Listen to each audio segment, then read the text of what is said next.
Mbote mbote na bino nyonso na mabota na bino nyonso oyo ezali Lady Gold. Vos abonnez na chaîne oyo eza na ba surprise ebele ndeka na lobaki na bino chaîne oyo eza pona ko renouveler mayele pona ko mema changement pona ko lamusa mayele na biso pona ko éduquer pona masolo oyo na makamusus peut-être yo yebaki te okoya ko découvrir ngo awa. Vos abonnez parce que o rataka vidéo te o na lobaki na bino o ezaka ba entrer na opesa bino o ezaka ba entrer o bangile ba bengaka is only the starter. Donc nanu penda makambo ya minene bina ke o ya minene to préparer les bino nanu to tiango na table te yango wana o s'abonner parce que pour o rater eloko moko te o yo tango sikoyo to banda makambo na biso ya minene donc ozala toujours na page. Lelo Lady Gold nde na loba na lingala mama wolo gold eza nango kaka wolo na lingala donc na lingara wolo na lingara gold pardon pour sonara kitoko makasi na anglais et puis na ba merci na bandeko nyonso basi ba s'abonner na kati ya chaîne oyo ya Lady Gold. Lelo na lingi na sola na ba mama na biso ya poto. Ba mama ya poto bana bakomelinga ndenge balobaka na ngai nazali motivatrice nazali coach naza oyo na mema un plus na kati ya communauté na makambo ebele oyo batu vraiment de na betaka to les ana kaka ngolu oyo batu bayebaka te et puis ezali grâce bana na biso oyo ya oyo bakoli babotami bakoli vraiment baza na facilité ya ko approcher ngai ya kolela makambo mususu que maman wolo Lady Gold mema yango na communauté solo la na ba parents na biso solo la na baboti pour biso nde toza ba oyo génération mususu oyo tokotikala na kati ya Angleterre biso toza génération oyo tokolobela bango ba oyo ba mema biso to ba oyo baboti biso na mboka oyo eloko ni ya kitoko bon bazotikela biso ba exemple nino baza kolakisa biso oyo biso pe bana tokomema na bakati ya ba foyer na biso vraiment communauté na biso makambo ebele ezosala mwa soni ngana lobelaka communauté na nga parce que nazali congolaise marqué que na kola na kati ya Angleterre. Oui, nazali congolaise, née na Kinshasa, et puis on a colindé na kati ya Angleterre. Il y a des choses, il faut vraiment balobi et si ka on y atteint konanga épée samelio. Angleterre oyo ya keza azarte. Eza na boni bazana mboka Congo kuna. Banda koluka visa ya Angleterre. Banda koluka poto na nzamba permeta ya komate. Mais yo nzamba sala yo grâce onyata mabele oyo. Obota bana okolisa bana na mboka o parce que epesa mili bana wana eza azarte. Pour moi mutu mususu pe o asala ki effort peut-être aleka ki ope na mbongo. Aleka ki ope na ba relation na ba ambassade de tout et tout. Mais yo meki karabo du kumba la moko o na poto o eza na but. Vraiment si j'ai on a la série vidéo oyo. Ezali bana bazolo baba maman baza vraiment ko négliger ba éducation na bango. Éducation na bango na sens nini baza ko négliger vraiment o etangami que makambo na bango ya classe makambo ya scolarisé na bango. To boy te omoni mundele ayebi bien que oyebi anglais te. Mundele ayebi bien que anglais eza deuxième langue na yo. Atoko koka koloba te mais sala ta moi effort o la kisabango que oza ko s'intéresser na éducation ya mwana na yo. Bana balobi réunion ba parents ba maman na biso ba congolaise balinga ko kende te. Atoko kende te maman la kisa que naza na souci éducation ya mwana nanga ba ko lukelo te interprète oyo ako soutenir mwana na yo. Ngana travaillaka beaucoup plus naza basé vraiment na musana en Angleterre za na éducation. Ba remarquer ba parents belé ya ba noir baza ko négliger.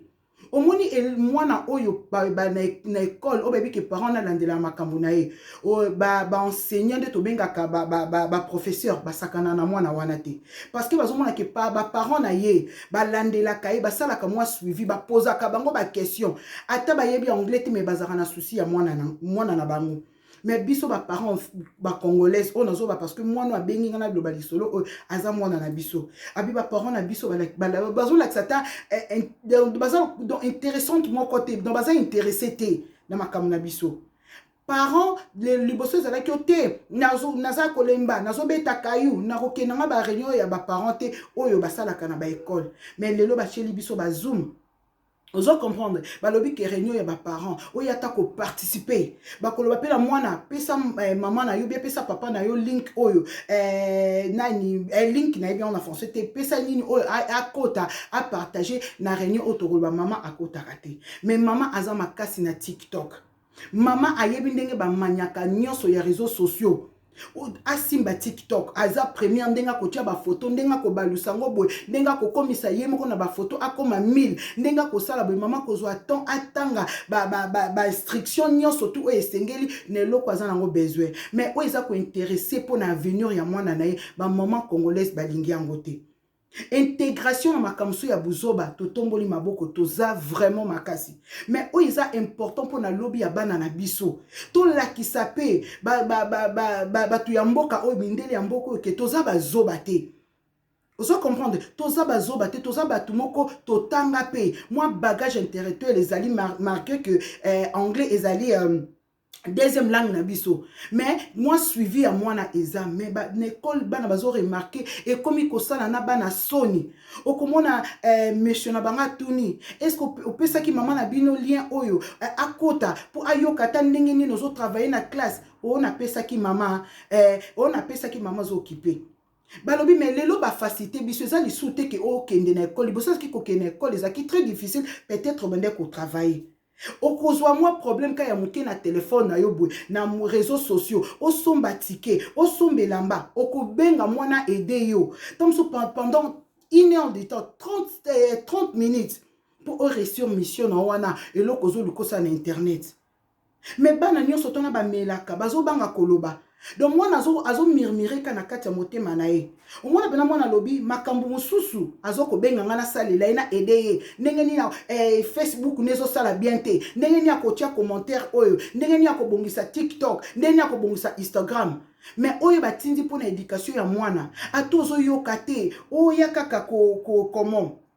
oyaka kozala involve ozala wana ba pe que parents ya Paul parents maman ya Sylvie papa ya Sylvie azala ki magaba nde koyoka te ezo pesa que parents ozo lakisa que ozo na souci éducation mwana na yo oza concerné na vie ya mwana na yo mais ba parents ebele ya pototo yebelo ko wana te bana o tozo négliger lobby lelo lobby que oui na s'intéresser mingi na makambo ya Congo c'est bien Congo ça bisika biso to wuti mais yebaka que bana wana makambo ya Congo etali bango te yeba ke bana wana oyo lelo zo bomila nzoto na Congo eza oyo bango bako bénéficier te parce que premièrement non langue na lingala français eza no problème na bango na pays na biso nani. Deuxièmement omoni comment ba tracasserie belé za la kuna na Congo bana biso ba okoka yango te soki lelo lingi obunda pona na venir ya bana na yo zala na souci na mboka oyo bango bazali.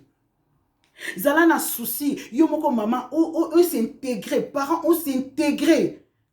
Na mboka oyo l'état pas mona que oui, na éducation pas mona que parents oyo azana souci ya bana na auto ya mwana na ye. Donc mindele ba remarquer na ba réunion onga na kendara que négligence des âmes kasi na kati ya communauté africaine, surtout ba congolais. Nebi ke ko choquer bino, to bimi soki deuxième ya ba parents oyo moi négligence des âmes kasi na kati éducation ya bana na biso. Tant mwana ye koloba ngai na yebi nanga pango mena linga koloba te po congolais obengami éducation ezali li eloko e komema changement ya venir ya futur congolais linga ngote et lukaka ba problème et dakate.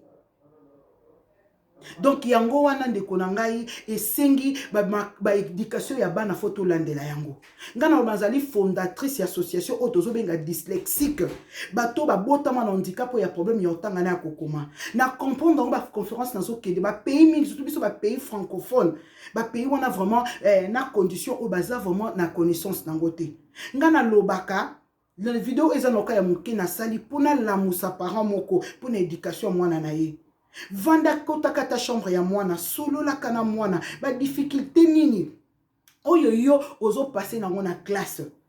anglais kako yo kenda kolukela musala anglais kako kenda kosombela bilamba anglais kako yo tambola kanango kaya muke wana yango wana koko kende pe na école o expliquer bango ba difficulté ya mwana na yo oyo aza ko passer nango na kati éducation na kati ya vie na ye ya classe.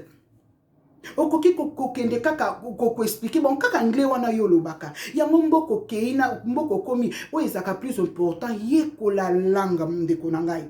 yekola langue lelo bana ebele bakomi komona comme si oza parent moko donc oza na sans foutiste okipaka makambo ya éducation na été ba difficulté ya mwana oyebite soki apasaki leçon ni soki apasaki cours nini oyebite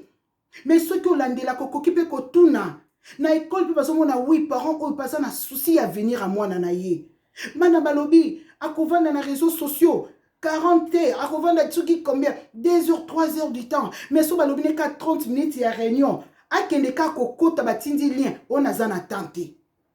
vraiment ezali pasi nga na lobaka na vie na ngai na yoki nango peso te nga na koli na affection ba parente nga na koli na motivation ba parente mais na lobaka ke nga na vie na nga ndenge nga mapamboli nga apesanga bana kitoko apesanga 4 bana na lobaka bana na ngai baza priorité na ngai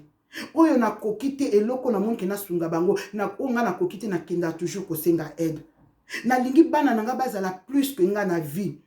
oyo nga na zanga ki bana na nga il faut bazala na yango oyo ngai na vie na comprenaki te na soki bana na ngai bazako mitungisa na yango il faut na sala effort bana na nga ba comprendre yango mama tika to ya ba futilité réseaux sociaux kosila te bana na yo foyer na yo futur bana avenir bana yo eza super important ba olingo somba tike yo moko nde ba kotaka lien oyo obimi koti na agence oyo tout ça osalaka mais lien ya réunion ya ba parents ozo kokate parce que vous en a tenté et loko ane za bisote olingo yekola TikTok oyebi nyonso ya TikTok mais oyo esengi que osala moi o intégrer pour na éducation ya mwana no pour osala moi suivi comment ya éducation ya vie scolarisée ya mwana no ya classe ya mwana na yo olingi yango te phone oyo lingaka umanie nkese ça pe na anglais TikTok oya komara babiloko zolingana eza na anglais otanga yango ndenge nini mais au moins apena maman moko super français oyo okoka koloba te olande makambo classe mwana na yo mais TikTok wana oyo zolanda mais ça na français siko ndenge nini yo okokaka te vraiment bandeko to changer to nyati mabela ba mindele o epesameli biso oui bana na biso bakevanda na Congo te bana na biso bakozalawa to meka ko batture to meka ko sala moi comment ko sala moi structure moko ya bien pour na bana na biso to bongisela bango lobi na bango to lakisa bana na biso ke awa ndenge buto ya awa epesameli biso toza derrière bino. Vraiment bandeko nanga vidéo nange suki wana ndenge ka na lobaka bo partager o ezali chaîne ya différence chaîne ya ko éduquer chaîne ya ko mema un plus na vie na yo pe na vie nanga de na lobaka o yazaka ya kokoka Yesu Masia biso tuti ba savant oyo bazo saka ba recherche bazaka ko luka bazo linga ba bakisaka mayele e bongo yo nanga bo s'abonner, bo partager, n'a que parents moko ako se retrouver dans message ou peut-être comme m'appelle changement pour na kati libota nae. Vraiment bo sanate bo partager ba vidéo oyo bo tia ba like, bo tia ba commentaire kande zalaka et que ça la Lady Gold bien et que ça la maman wolo vraiment ba jolibilité kande nza bazo sa bisongolo. Ba bisous, bye bye.